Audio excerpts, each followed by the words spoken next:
అందరికీ welcome to my channel Akki official. ఫుల్గా trend ఉంది కదా, అందుకోసం నేను కూడా ట్రై చేసిన.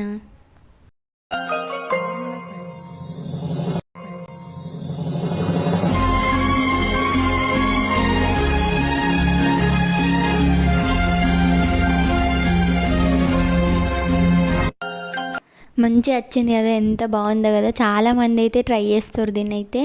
అందుకోసమే నేను కూడా ఒకసారి ట్రై చేద్దామని అయితే ట్రై చేసిన. మంచి అంటే మంచి వచ్చింది. మళ్ళీ ఒకసారి పసుపు అంతా వేసిన తర్వాత మళ్ళీ వేసి చూస్తే ఏం మంచిగా లేదు. ఫస్ట్ అంటే మంచి వచ్చింది ఫస్టే. ఇక తర్వాతనైతే మళ్ళీ లైట్ వేసి చూస్తే పసుపు మొత్తం కిందికి వచ్చేసింది. చూడండి ఎట్లుందో. మరి మీకు ఈ వీడియో నచ్చితే లైక్ చేయండి, షేర్ చేయండి. ఇలాంటి మరిన్నో వీడియోస్ కోసం మన ఛానల్ని సబ్స్క్రైబ్ చేసుకోండి. బాయ్.